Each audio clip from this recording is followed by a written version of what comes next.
Welcome to another episode of the Let's Think About It podcast. I'm your host, Coach Mo, and I'm here with another amazing guest. Her name is Cheryl Polk. Cheryl, what's good? Everything is good, Coach Mo, today. Glad to be here. I'm happy that you're here.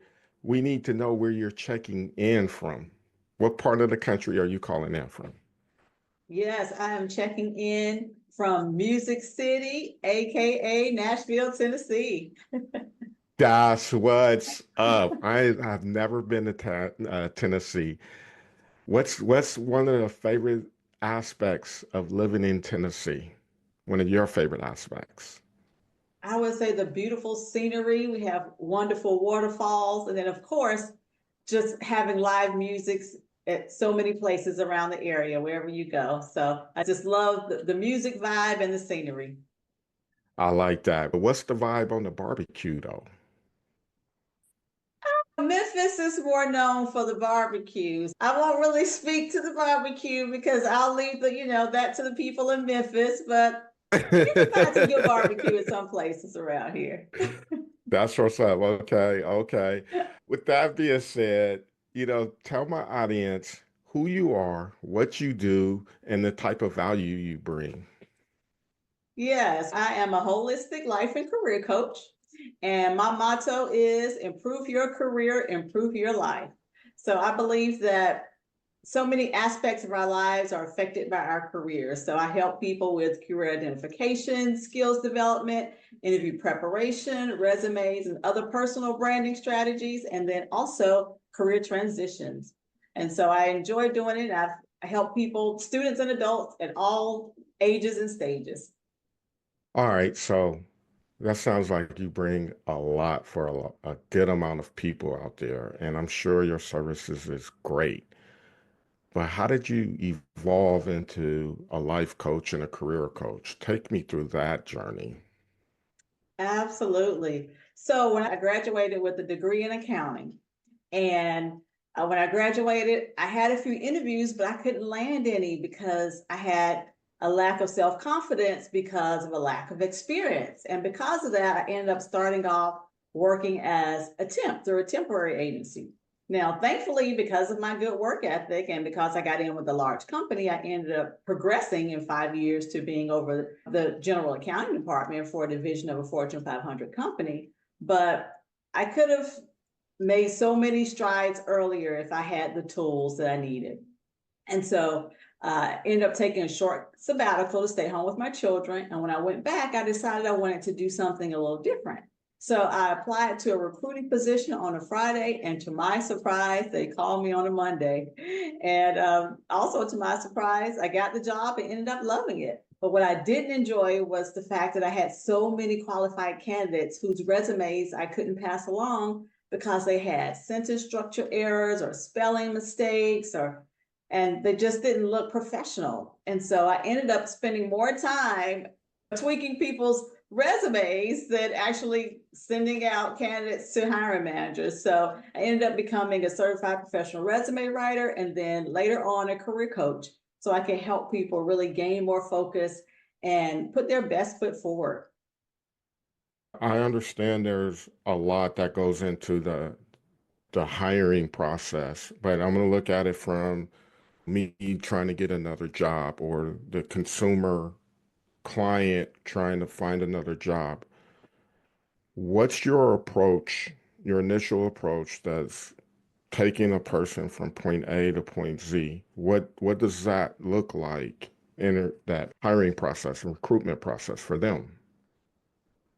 Okay, from the recruiting side or from the career coach side? From the customer side, from the person that's looking from the job. Okay, so the first thing they need to do is have a great resume. So they need to have something that's achievement based. We want to show that they are an achiever, not just a doer. So we want to have quantifiable data. Any numbers, dollars, and percentages they can put on the resume would be great. And then any way that they've improved the company, the department, or made their job better in any type of way. And then next, that will be interview. They will, once they land an interview, we help them with the interview as well. help them, because just with real estate, they say the number one thing is location, where with interviewing, it's preparation. So I really help them to develop their brand, help them with their storytelling so they can clearly communicate the situation, the task, the action taken, and the results. And then also, of course, they follow up with a thank you letter. We also do help with salary negotiations as well. And then sometimes if people lack focus, we even help with career identification and career transition. So sometimes even before we get to the resume stage, people need a little help on the front end to really identify what they want to do next. So this is, let's think about it. So I always try to put myself in the shoes of the audience and with my questions. So here's what's coming up for me. I'm in a midlife career change and I'm scared as hell that I'm not going to be accepted. I got to start over. I haven't been through this process in decades and now I find myself here. I'm worrisome about this process. What is it that you do that separates you from other recruiters, competitors, career coaches? What separates you in helping someone overcome that fear to take action and move toward putting themselves out there? Yes. Mindset develop Mindset affects movement, right? What we like to do first is identify those limiting beliefs. A lot of people have self-doubt, a lot of people have fears to overcome. And so if someone is in that space, that's what we want to tackle first. And then when you identify that limiting belief, next thing we have to do is challenge it. Challenge it. Where do we get it from? Is this something that was just passed down to us, that we come from a negative household? Is this some type of negative self-talk that we've always had? And then figure out, is there any real evidence to support this limiting belief that they may have? And then next, we try to help them reframe their thinking. Now, it's a scientific fact that we cannot hold two thoughts at one time. But a lot of times we have so many thoughts coming at us at one time, we have those negative thoughts and overcome those positive thoughts right after they happen. So it's just knocking that positive thing out of your mind right away. So we want to flip that. Whenever those negative things come into mind, we want to have an action plan to be able to overcome those negative thoughts with positive thoughts, where there's positive affirmation, helping people with positive affirmations, or just becoming more mindful of those thoughts and that type of thing. And so just really developing an action plan to be able to change that cognitive thinking process. And then after that, we help them develop an action plan, help them figure out what are their short-term and long-term career goals. And then we are that system for support and accountability for them, so they can be able to have someone to hold their hands and to partner with them as they go through their journey. Yeah, that's great. Through your experience working with the clients that you work with, what are the common limiting beliefs that you see that just comes across your desk when you meet with various clients? What's the common limiting beliefs that you hear and see from people? Yes, good question. I would say one common limiting belief is fear. A lot of Okay. times people are it's the fear of failure, then also the fear of success, and also the fear of the unknown. Some people are really afraid just to step out of their comfort zone and do something new. Also, too, people have a fear of income because often when we're making a Hmm. career transition, we have to take one step back in order to go two steps forward. And sometimes we're in so much debt that we can't take a step back because we're like, oh no, I have to continue to pay these bills and I want to continue on this lifestyle. So they can't make that change. And as a matter of fact, just today, I'm doing healthcare recruiting currently. And so I called someone today. He actually had a bachelor's degree in health science, but he was working at Publix. And this was an entry level healthcare role. And it actually was paying a little lower than what he was making at Publix. But the thing is, I tried to help him see the long-term goal and not just consider, okay, this is the short term. Yes, this is better than the short term, but what is your long game? Where are you really trying to go? And then because that way, yes, you might have to make a sacrifice right now in order to have what you want in the future. Those are some of the limiting beliefs. And then also too, imposter syndrome. Sometimes people just, they have a issue believing that it's what they deserve, is where they're supposed to be. And so just help them to just get rid of some of those negative thinking patterns that have just been so ingrained in them for so long. Yeah, that's true. That's right. Because I'm more like in tune with the how, right? So when I Mm-hmm. work with my clients and they have certain limiting beliefs, assumptions, interpretations, or that negative inner talk, inner voice, right? I help them rediscover their values because in that moment, when these limiting beliefs are present, your values aren't because you're distracted away from it. The forefront of that limiting belief is leading the way, and Right. you're responding to that, right? And the response to that fear, frustration, anger, whatever, right?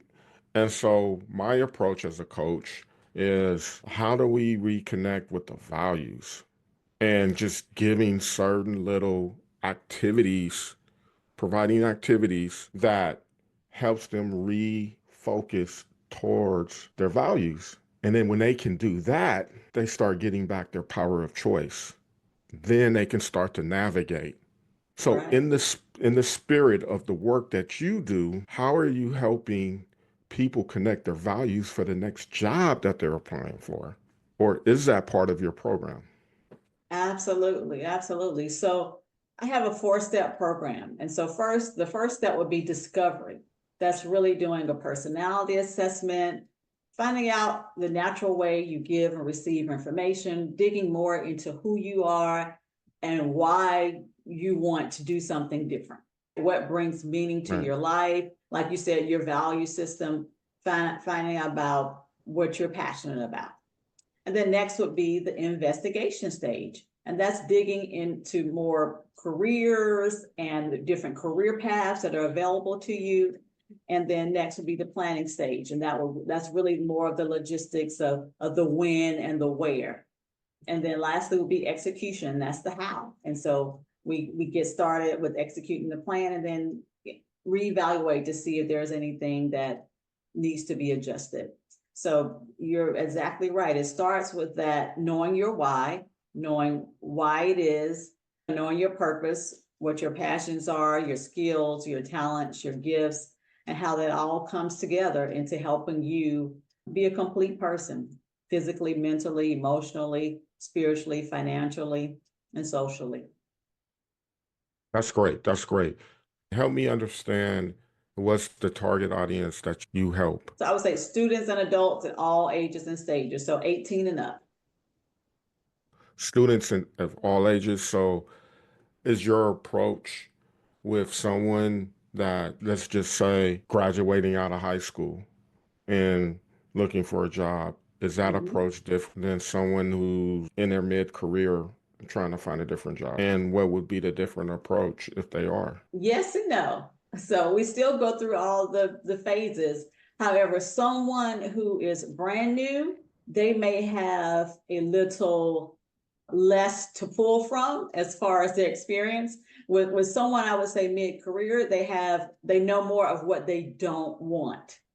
And because they've done it. It's okay, been there, done that. I have the t-shirt. That's what I don't want in my life. Whereas someone who's 18 might not necessarily have as strong of a reference point. However, they usually have some type of reference point. And what I like to tell parents, teachers, school counselors is to take the pressure off. A lot of times people change careers 4 to 5 times throughout their careers.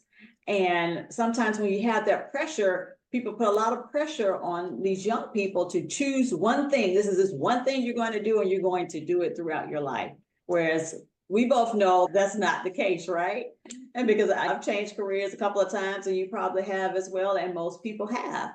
And so letting them know, okay, it's okay. This is just career one. And so when we have people think of it as this is career one, then it takes off the pressure and they're able to really breathe and to really say, okay, let me look at some things that I'm naturally good at. What do people come to me for? What is it that I can teach or do right now if I didn't get any further education? What pain do I have in my past? Because sometimes pain can actually construct our path. A lot of times I went to a mental health conference, and the people there had overcome a lot of mental health challenges, and they were talking about this. And interesting enough, a lot of people there had decided to become counselors and psychiatric nurses and people in that mental health space. So sometimes even the pain in our past can help to direct what our future paths are. So you're just looking at the whole person. And so, yes, sometimes it is a little different, but a lot of times the challenges are still the same. Okay, that's great to know. So then take me through the process, how you help someone prepare for an interview that's entry level versus someone that's maybe mid-career executive level. Is there a difference in Maybe or prep? maybe not, depending on, because remember, just because someone has been working for 10 to 15 years does not mean that they're ready for that next level.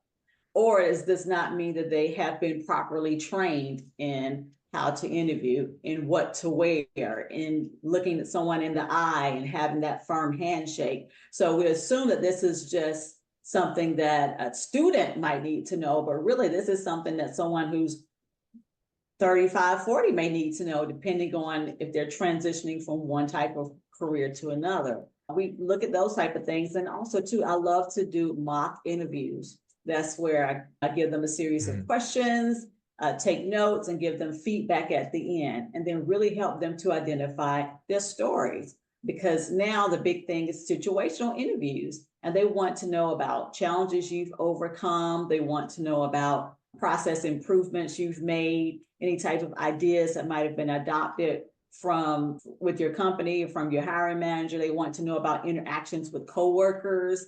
They want to know about things that you've overcome and challenges that you've overcome and how you've made your job better. And so we really help to define those stories so we can have people be able to tell about the situation, be able to really set up that story, tell about the situation, the task that they had to undertake, the actions that they took, and then the results. And that helps them to really streamline their answers so they can hone in on the important parts and really keep it concise and to the point and make sure it's more effective. Cheryl, that's great. Everything that you said is on point, and I really do appreciate that. But then I'm going to put myself again in the listener's Mm-hmm. seat, right? And I'm saying, you know what, Cheryl? I do all of that you said. I do all of that. I practice and this, and I do this, and I do all of that stuff. But when I get in there, I'm nervous as shit. I'm sweating, my hands are shaking, my voice is crumbling, all of this. How do you help me manage that as a coach? Because the mock stuff, rehearsing, memorizing what I'm going to talk about, I got that on lock. Where I struggle at is the nervousness and controlling the fear that's going into the interview. What tips do you give to your clients around that aspect of interview prep? Yes, I would say personalize anything, any type of advice anyone has given you. Because yes, I can give someone advice, but they have to make it personal to them and they have to do what's natural for them. For example, I was always taught that when you interview, you want to sit on the edge of your seat and don't sit back and try not to use your hands a lot. However, for me, that just did not work. Energetic, I'm an extrovert, and I have to get my energy out some type of way. So if you interview better moving your hands, then move your hands because Mhm. it's better than tanking that interview. So move your hands. If you need to sit back a little further, feel a little comfortable, do what you have to do to feel comfortable, as long as you're still staying in that professional space. And then also before you go into that interview, take some deep breaths, do whatever it is for you that relaxes you, whether that's motivational music, it could be some upbeat music, or it could be some calming music. It could be a prayer, it could be some meditation, Know what works for you. Try out different things and what works for you. But usually, most people, if they have prepared, they're usually a lot better than if they have not, because they've helped work out some of those kinks. So the more, and also the more practice, the more you do it, the better you get. So practice with friends, practice with family members. And a lot of times you mentioned sometimes people have things memorized. That's often the issue, is that they have it memorized. And so I Right. try to get them not to have it memorized, but just have a general, just know your general outline, your problem, your action, take your result. So that's the thing that guides you. And then when you get there, you can just organically fill it in, but know your highlights, know your action points, and then fill it in when you get there. And then when you practice those interviews, practice out loud. A lot of times when we practice, people just read it. They write their answer, then they just read it and they rehearse it, but they don't practice saying it out loud. So look in the mirror and say it out loud so you can hear how it sounds and how you can perfect it. Listening to you, going into the interview, it's about setting intentions for yourself. Because if you know you get nervous, what's the offset of that? What's the plan to address the nervousness when it happens? When Yes. you have that intentions on the forefront of your mind, it's easier to navigate that when it does happen because you know it's going to happen. And in that moment, there's your choice. I'm going to I'm going to pivot when it happens. And then from an interview perspective, going in as the interviewee, one of the things that I teach people is, and maybe it's a little bit higher level than the entry person, because leaders, we focus on certain leadership competencies and things like that. But I teach the 4 C's: communication, coaching, collaboration, and commitment. You apply those 4 C's in any question that's asked to you as a leader, you're really demonstrating these leadership competencies. Anytime that I get a question that I'm fumbling on, I go to the 4 C's and I take them through the journey of communication, collaboration, coaching, and a commitment. And through that journey of the experience of whatever it is I'm talking about, I'm hitting those 4 C's. And it addresses key leadership competencies that most organizations want to see in their leaders. So I help inject that into people who are going on interviews. And I'm not a Mm-hmm. career coach, but it's a tactic that I use that's been very favorable for me. And 9 out of 10 times, I'm always one of the top candidates in the second interview and things like that because I use that strategy. What are your thoughts about something like that for not necessarily the 4 C's, but a certain technique that people can take and use going into an interview? What would you share? Yes. I would say, as far as a technique, number one is be yourself, right? A lot Okay. of times we're trying to be someone we're not. So just be allowed, yeah, just be yourself. That's the number one thing. Be yourself and then prepare. And then know yourself, know your company, know the value that you bring. And when I say know yourself, know your resume. A lot of times people assume that the hiring manager remembers what's on their actual resume, when a lot of times they're coming directly from a meeting or they're having back-to-back interviews and they barely know who's in front of them.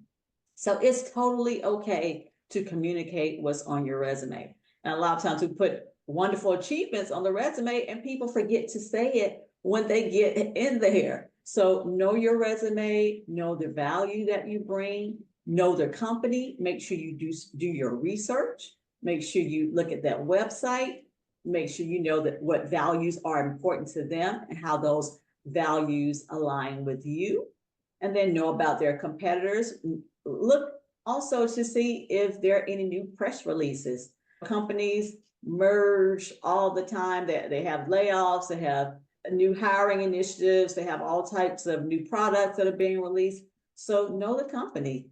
So yeah, those are the three things I would say. Know the company, know the value you bring, and then know your resume. What's the difference in interview in a one-on-one versus a panel, do I need to change my approach going into one situation versus the next? I would say your general approach would stay the same as Okay. far as the preparation aspect. But you want to know, because we talked about knowing, right? You want so that would add a fourth one, which would be know who's in the room. So if they tell you who's going to be in that panel or on that panel, make sure you do your research as well on them. It's totally okay to look up their LinkedIn profile, their Instagram, to see a little bit more. Learn as much as you can about the people who will be interviewing you and what interests them, because that can help you really to build rapport. And then, of course, you'll need to really make sure you're giving eye to eye contact. You'll need to make sure your eyes are scanning the panel as opposed to just looking straight ahead, because you want to people to have that one-on-one connection. Those would be the things I would say are different. Knowing your panel, knowing what type of interview it is. Sometimes with IT people, the first interview might be more technical, and then the second one may be more of a situational type interview. And just really getting to know the people on the panel and doing your research on them as well and the company. How does one approach tough interview questions? I will say just, you know how you said develop that plan? That's the number one step, right? So when someone catches you off guard, be able to rebound quickly. And it's okay to say, that's a great question. May I take a moment to think about that? That is totally okay. It's okay if you need to take that moment and step back and to regroup, because you're never, even though you might prepare, you're never going to be prepared for every question. There still might be a few questions that are new that take you off guard, and it's okay. And just take that moment and get your answers together and then articulate the best you can. And the big thing is don't let it break you, right? So a lot of Right. times people go in and they're so excited and they're prepared and they have their energy up. But then once we start asking those questions and it's something that they weren't prepared for, then I see the energy start to shift. It starts to reduce and go down. So I tell people, just know there are going to be some curveballs in there. There are going to be some things you aren't prepared for, but that's okay. Just still But keep that positive self-talk. Says where the four C's come in, that's what I'm talking about. When that curveball is thrown in, whatever you're going to come up with, make sure you incorporate communication, collaboration, coaching, and commitment. You do that, you're safe. You're safe because you're hitting those key competency areas. Another thing that I want to throw in there, and I don't know if you share this with your clients or not, but it's okay to bring in notes.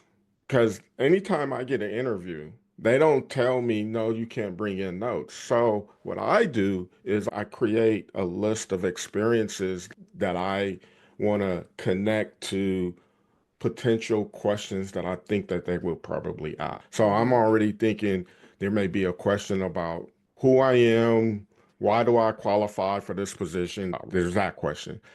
Then there may be a question, just depending on the level you are at, right? Let's say I'm talking mid-level and I'm going into management. Let's just focus in that area. There's going to be a question of how I deal with conflict. Tell me about something around working with a customer or a client, something around there.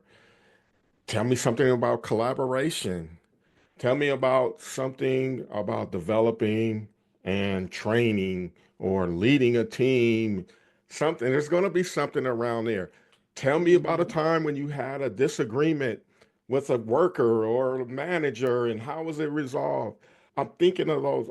Being intentional, like I said, right? I'm thinking of Right. those things and I'm itemizing my experiences so when I'm in the interview, and this is what keeps the anxiety down, the nervousness down, because I'm being intentional, like I said, right? So they're going to ask these questions. Give me a second. Let me take my breath.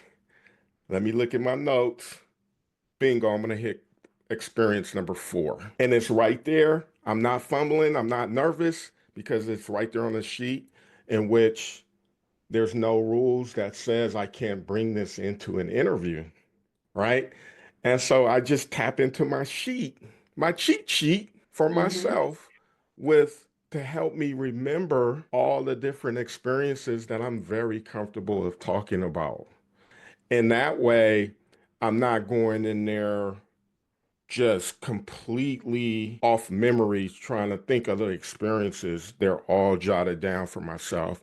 And whatever questions you come at me, I'm either coming with the four C's, I am coming with the four C's, and I'm tying in one of these 10 experiences that I got on my cheat sheet. And then I'm setting myself up for success because I'm not as nervous as I would be if I didn't have this information. What are your thoughts about that?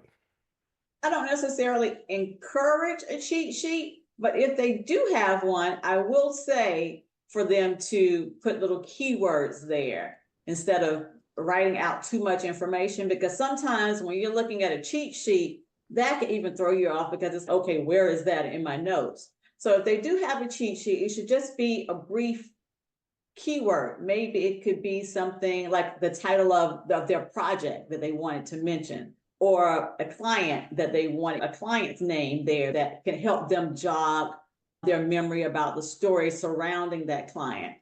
So notes are fine as long as it's not like long, lengthy notes, because those can actually throw people off. So I would Oh, say just absolutely. little keywords are totally fine as far as notes. And then Yeah, that way yeah, you're just doing a quick check. And just like when I said, absolutely. it's okay to let them know, okay, oh man, take a moment, may I have a second, and then just look down really quickly and then re-engage. Absolutely, because it's like doing a presentation. When you write all your Mm-hmm. notes on the sheet to try to do a presentation, the tendency is to read everything on the note sheet, and it doesn't make you look as authentic as you approach the presentation. So when I Right. was referencing the cheat sheet, it's really not a cheat sheet because there's no rule that I can't bring in notes. So it's not Mm-hmm. really cheating. But with my notes, just like you said, that's what I meant, having my experience itemized all the way down because I rehearsed them and I know them because they're my experiences. I didn't Right, use right. Chat GPT to write it up for me. Then, if you do something like that, then you're definitely in danger because that's not your true experience. But Exactly. the itemized lines is just a reminder, hey, talk about this experience because that's something I walked through, been through, done that, and I can remember that. That's what I meant. So, Absolutely. And it's definitely better to do that than to get back to your car and say, oh, I forgot this. Like how yep, many times have we done that? We've gotten home and, oh, I forgot, I can't remember. I can't believe I forgot to say this. I forgot to say that. I forgot to say that. So yes, it yep, is totally fine that they have a few notes written down. And then also too, you might have a few questions written down too that you might want to reference at yep. the end. So that's totally fine as well. Absolutely. So, as we wrap this up, how can you be found? I am my primary platform is definitely LinkedIn, right? As a career coach, that's the number one tool for recruiters and job seekers. So LinkedIn, I'm there as career coach Cheryl P. And then my website is excel-resumes.com. And that's EXCEL with a little dash or hyphen RESUMES.com. And then I'm on Instagram as USA Job Search Coach. Thank you for that. Any lasting thoughts before we sign out? I would just like to say, don't be afraid to ask for help. A lot of times we've been taught to just do it all ourselves. And it's okay to have mentors, it's okay to have coaches, it's okay to have friends, because someone needs to be there to help support you, help cheer you on. And so it's totally okay. There it is, you guys. There it is, Miss Cheryl Polk. Thank you so much for your presence and your wisdom today. Absolutely. Thank you so much for having me, Coach Mo. It's been fun. I enjoyed it. It has been. Thank you. Take care.